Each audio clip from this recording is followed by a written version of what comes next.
Students, हम लोग अभी जनरल प्रिंसिपल्स ऑफ क्राइम को स्टडी कर रहे हैं, जिसमें कि कंसेप्ट ऑफ क्राइम और एलिमेंट ऑफ क्राइम हमने कवर कर लिया है। अब हम स्टेजेस ऑफ क्राइम को कवर करेंगे। स्टेजेस ऑफ क्राइम बहुत क्लियर है कि जब एक क्राइम कमिट होता है तो उस क्राइम के कमिट होने के बाद जब इन्वेस्टिगेशन होती है, यानी एफआईआर लॉन्च होने के बाद में, तब उस स्टेज पर उस एक्यूज़ ने कोई क्राइम कमिट किया है या नहीं किया है, उसको इस्टेब्लिश करने के लिए कुछ स्टेजेस को इन्वेस्टिगेट करना होता है, और उन स्टेजेस को ही हम यहाँ पर स्टडी कर रहे हैं। यहाँ पर 4 स्टेजेस हैं। Here are 4 stages commission of crime के लिए। सबसे पहली स्टेज जो है intention to commit a crime, यानी कि जो मेंस रिया है वो यहाँ पर आ जाता है कि इंटेंशन क्या है उसकी क्राइम को कमिट करने की, जो एक्यूज्ड है। इसमें कौन सा आता है? इसको मेंटल स्टेज भी कहते हैं, क्योंकि क्राइम अभी केवल दिमाग में है, उसका कोई भी क्रियान्वयन नहीं हुआ है, कोई भी उसके लिए आगे प्रोसीडिंग नहीं की गई है, लेकिन it initiates the direction of conduct of accuse person. लेकिन इससे वो इनिशिएट होती डायरेक्शन कि किस डायरेक्शन में वो जाएगा। जब एक बार उसने दिमाग में कुछ ठान लिया है, उसके बाद वो प्लानिंग करेगा और नेक्स्ट स्टेज पर जाएगा। ये लेकिन उस डायरेक्शन में वो बढ़ रहा है जैसे ही उसके दिमाग में ये इंटेंशन आती है कि उस क्राइम को कमिट करना है।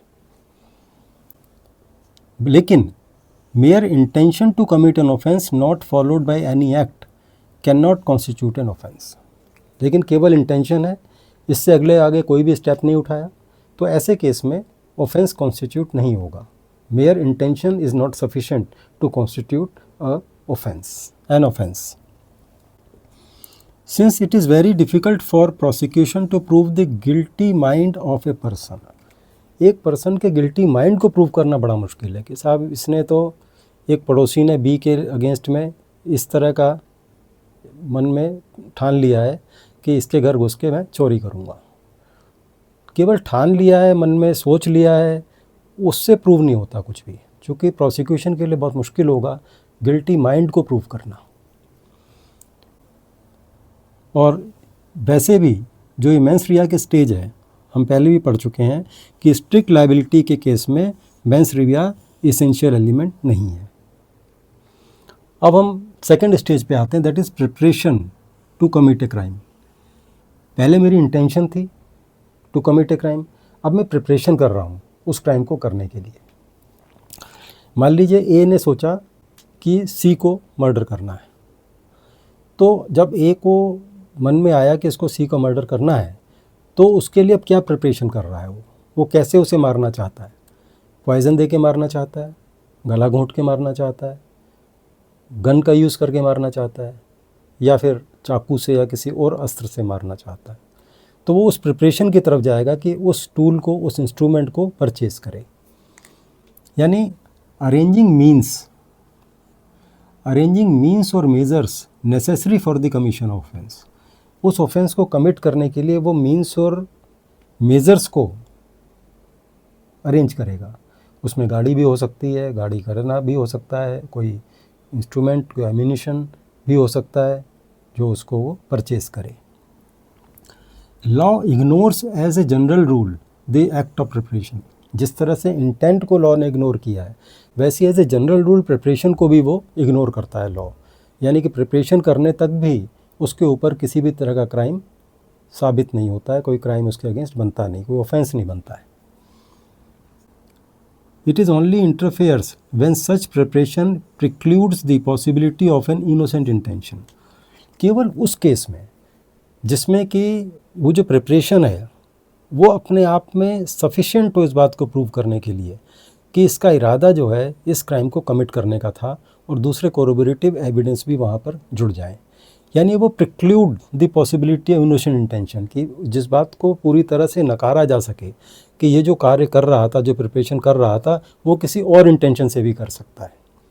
यानी carrying a gun if I have licence is not a crime. तो वहाँ पर तक तो ठीक है कि क्राइम मैंने करना नहीं है और मेरे पास गन है लाइसेंस्ड, लेकिन अगर मैं बिना लाइसेंस की गन लिए जा रहा हूँ तो डेफिनेटली एक क्राइम कमिट कर दिया मैंने। तो वहाँ पर मेरी इंटेंशन जो है वो इस बात पर नहीं होगी मैंने कोई चीज़ कमिट नहीं की है, कोई मैंने फर्दर एक्शन नहीं लिया है, तो वहाँ पर ये पॉसिबिलिटी कम हो जाती है ये मानने की कि किसी इनोसेंट इंटेंशन से इसने इस अनलाइसेंस गन को अपने पास रखा हुआ है। Then it would be impossible in most cases to show that the preparation was directed to a wrongful end or was done with an evil motive or intent।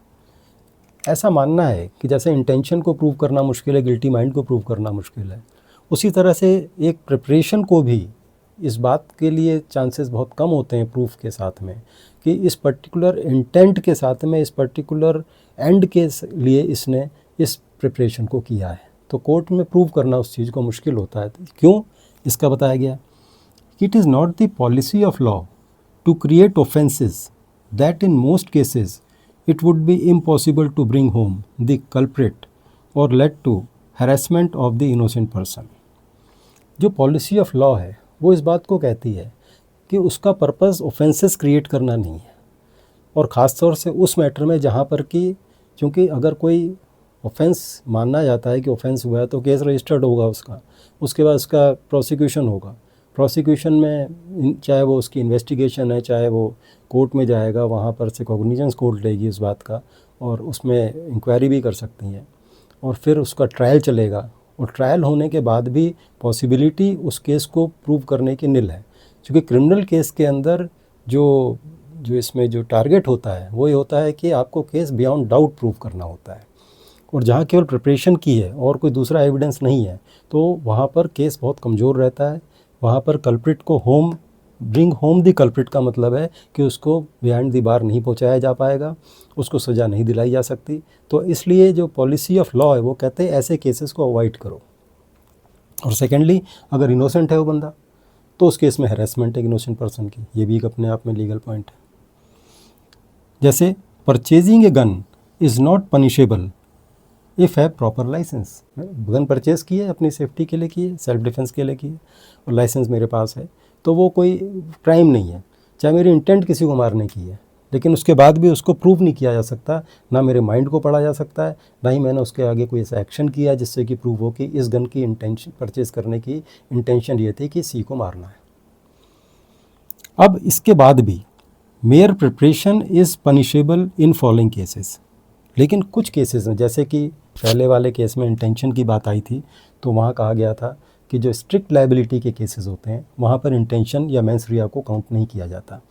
उसी तरह से कुछ सेक्शंस हमारे ऐसे हैं जिसमें कि प्रिपरेशन को भी काउंट किया जाता है। अगर उस तरह की प्रिपरेशन है तो ऐसे केस में भी सज़ा मिलेगी। जैसे सेक्शन 149 ऑफ BNS, इसमें collecting arms with intention of waging war against government of India.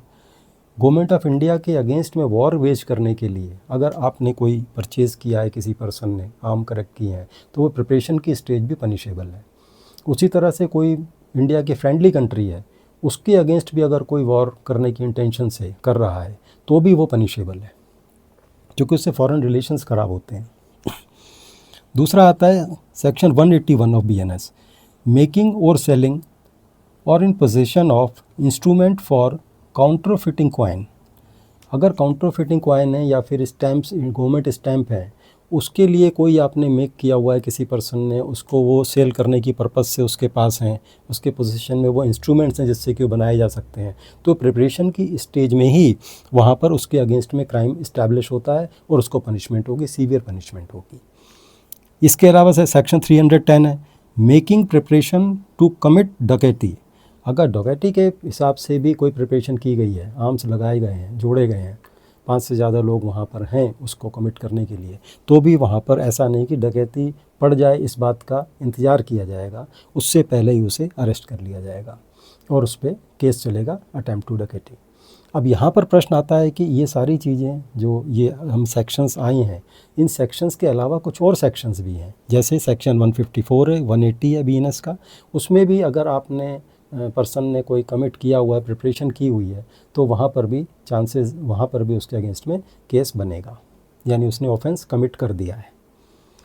अब आता है कि जब हम प्रिपरेशन की स्टेज से बाहर निकलते हैं तो थर्ड स्टेज आती है। वो थर्ड स्टेज आती है कि attempt to commit a crime.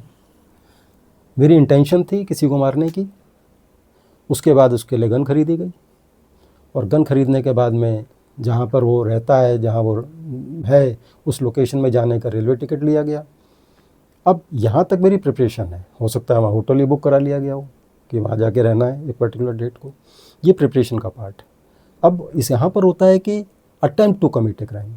अगर वो पर्सन उस ट्रेन को पकड़ के वहाँ पहुँच जाता है, उस होटल में चला जाता है, उसमें रुक जाता है, और मार्केट प्लेस में या जहाँ पर भी लोकेशन पे जो पर्सन सी है जिसको कि मारने के लिए आया है वहाँ पहुँच जाता है, तो ये एक अटेम्प्ट की कंडीशन है। अब इसको हम थोड़ा सा स्टडी करते हैं कि उसमें अटेम्प्ट में क्या कंडीशन है, क्या क्या स्टेजेस हो सकती हैं।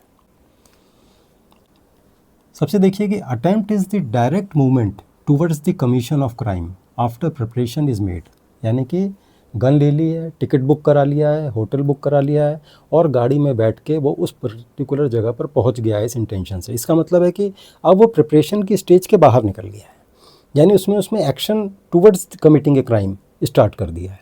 तो ये जो पर्टिकुलर चीज़ है कि attempt is the direct movement towards the commission of crime after preparation is made. Actually commission नहीं किया, हमारा नहीं है अभी, लेकिन उस तरफ उसने डायरेक्ट मूवमेंट शुरू कर दी है। देयर आर 3 इसेंशियल अटेम्प्ट के 3 इसेंशियल कंपोनेंट है। कौन से हैं? There should be guilty intention, जो पहले बता दिया है, to commit an offence. Some act should be done towards commission of an object, मैंने उसको गन को परचेज़ कर लिया, टिकट परचेज़ कर लिया, होटल परचेज़ कर लिया, होटल में रूम बुक करा लिया है, और वहाँ पर जाके मैं पहुँच गया हूँ, होटल में चेक इन भी कर लिया है।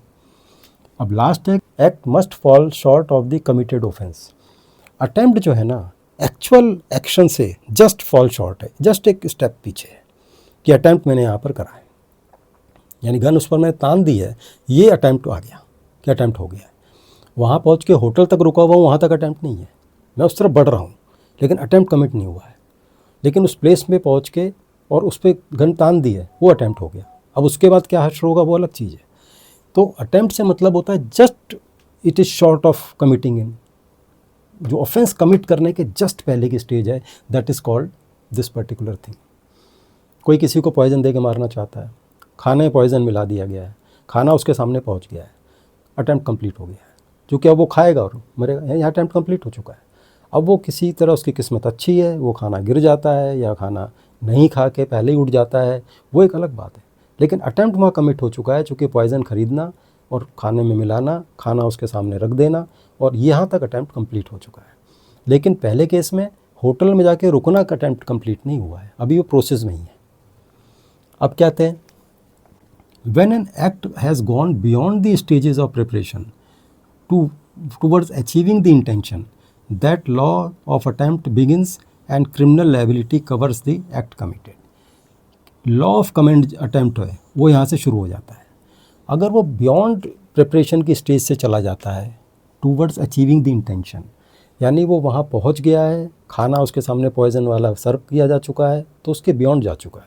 अब उसने उस पॉइजन जिस इंटेंशन से लाया था उस इंटेंशन से खाने में मिला दिया है और उस पर्सन के सामने सर्व किया जा चुका है। जो पर्सन मारने के लिए उसने गन खरीदी थी, टिकट लिया था, होटल बुक किया था, वो वहाँ पहुँच के उस पर्सन के पास पहुँच गया और उसके सामने गन लोडेड तान दी है। तो इसका मतलब अटैम्प्ट जो है ना वो कंप्लीट हो चुका है, और यहाँ पे लायबिलिटी जो इस अटैम्प्ट की क्रिमिनल की केस की होगी वो उस पर फिक्स हो जाती है। अब एग्जांपल बता रहे हैं, M buys a pistol and takes it railway ticket and to place where he expect to find his victim, he has not gone beyond this stage of preparation and therefore is not guilty of any offence. केवल ticket खरीदा था, gun खरीदी थी, hotel book कराया था, उससे complete नहीं होता है। तो यहाँ पर हम कहते हैं कि वो किसी भी तरह के ऑफेंस का गिल्टी नहीं है। सेकंड केस हम लेके चलते हैं, an attempt is possible even when a person intending to pick another's pocket thrust his hand into the pocket but finds it empty, attempt is committed liable for punishment। एक person ने, एक pick पॉकेटर है, बस में खड़ा है, दूसरा person उस पर्सन के जेब में हाथ डाल दिया है और उसमें कुछ नहीं मिलता, अलग बात है, लेकिन अगर उसने जेब में हाथ डाल दिया है तो अटेम्प्ट कंप्लीट हो गया है और यहाँ पर वो लायबल है पनिशमेंट का। इस तरह से हम इसमें आते हैं कि अटैम्प्ट के स्टेजेस के अंदर क्या क्या चीज़ें हो सकती हैं, किस चीज़ को अटैम्प्ट मानते हैं, किसको अटैम्प्ट नहीं मानते हैं। बड़ी थिन लाइन है जिसको कि समझना ज़रूरी है। एज एन एडवोकेट हमें इस बात को बहुत ही प्रॉपरली समझना चाहिए कि कब अटैम्प्ट माना जाएगा और कब अटैम्प्ट नहीं माना जाएगा। देन फोर्थ स्टेज है कमीशन ऑफ क्राइम। टाइम कब कहते हैं जबकि क्राइम कमिट हो गया है। ये last stage is the commission of offence, is the accomplishment of, जब कंप्लीशन हो गया, अकम्प्लिशमेंट हो गया, कमीशन हो गया, उसने स्ट्राइक किया, ट्रिगर दबा दिया, दैट्स ऑल। तो यहाँ पर कमीशनिंग हो गई है। If the accuse succeeds in his attempt to commit the crime he will be guilty of the complete offence. अगर उसने गोली मारी, सामने वाला मर गया, इसका मतलब कंप्लीट अटेम्प्ट है, मर्डर का चार्ज उस पर लग गया। If his attempt is unsuccessful he will be guilty of an attempt only. अगर उसने गोली चलाई, गोली हाथ में लगी, गोली कहीं और लग गई, या वो भाग गया, नहीं चल पाया लेकिन गोली चला चुका था, तो वहाँ पे अनसक्सेसफुल है, तो उसके लिए अटेम्प्ट का केस उस पर बनेगा, उस पर कमीशन ऑफ ऑफेंस का केस नहीं बनेगा, उसके अटेम्प्ट का केस बनेगा। एग्जाम्पल क्या है? A fires B with the intention to kill B. अब यहाँ पर ए ने बी को मारने की इंटेंशन से गन चलाई, अगर बी मर गया तो A will be guilty for committing the offence of murder. If B is only injured it will be case of attempt to murder. इस तरह से आप एग्जाम्पल्स दे के अंडरस्टैंड भी कर सकते हैं और अपने एग्ज़ाम में काफ़ी अच्छा एलिब्रेट करके इन स्टेजेस को मेंशन कर सकते हैं। Then BNS has provided different sections for attempt और commission of an offense। एक कंप्लीट ऑफेंस है, एक उसका अटैम्प्ट है, उसके लिए डिफरेंट सेक्शंस हैं। डिफरेंट सेक्शन इसलिए क्योंकि सजाओं का प्रावधान अलग अलग है। अगर अटैम्प्ट ऑफ मर्डर के केस में उम्र कैद की सज़ा है या फिर फांसी की सज़ा है, तो अगर उसको अटैम्प्ट है तो उस केस के अंदर 10 साल की सज़ा है। उम्र कैद भी कई बार होती है, देखता है कितना ग्रीवियस इंजरी की है उसने। नो मर्डर सेक्शन 103 और अटैम्प्ट टू मर्डर सेक्शन 109 है। कल्पेबल होमिसाइड सेक्शन 105 है। Culpable homicide not amounting to murder, complete जो इसका है कि मर्डर नहीं कर रहा है लेकिन उसके कारण से किसी की डेथ हुई है, तो उसको कहा जाएगा 105। और अगर वो केवल अटैम्प्ट है उसमें, तो उस केस में होगा सेक्शन 110 ऑफ BNS। रॉबरी है तो 309 है, उसी में अटैम्प्ट को भी मेंशन किया गया है।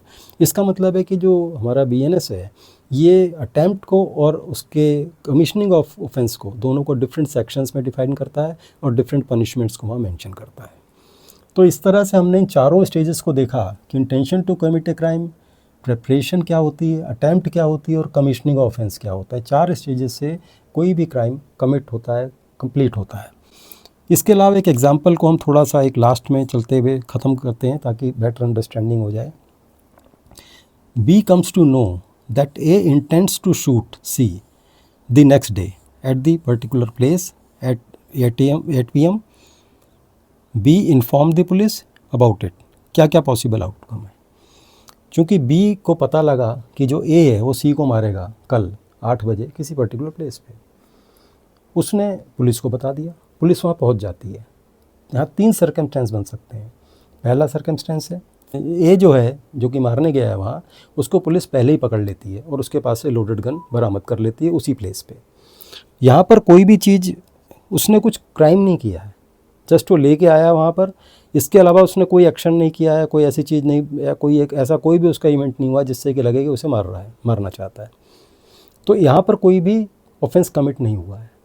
B केस आता है कि उसने गन को तान दिया उसके ऊपर, या कह सकते हैं फायर कर दिया है। अगर तान दिया है या फायर कर दिया है तो वो अटैम्प्ट हो गया जब पुलिस ने उसे पकड़ा है। तो उस वाले केस के अंदर अटैम्प्ट टू मर्डर उसके ऊपर चल सकता है। और तीसरा मैटर होता है जब उसने गोली मार दी है और सामने वाले की डेथ हो गई है, तब पुलिस पकड़ती है उसे, तो वहाँ पर उस पर मर्डर का केस चलेगा। इसका मतलब ये है कि कोई ऑफेंस कमिट नहीं हुआ है, अटैम्प्ट टू मर्डर है और मर्डर का केस है। तो एक तरह से हमने एग्जाम्पल्स के थ्रू और डिफरेंट सेक्शंस के थ्रू इस बात को कंक्लूड किया कि वेरियस स्टेजेस ऑफ क्राइम क्या होती हैं। और इस पर्टिकुलर पार्ट को कंप्लीट करने से जनरल प्रिंसिपल की ये 3 स्टेजेस हमारी कंप्लीट हो गई हैं। इसके बाद में अब जनरल प्रिंसिपल के अंदर ही 2-3 टॉपिक और भी हैं, और उन टॉपिक्स को हम नेक्स्ट क्लास में लेंगे। Thank you.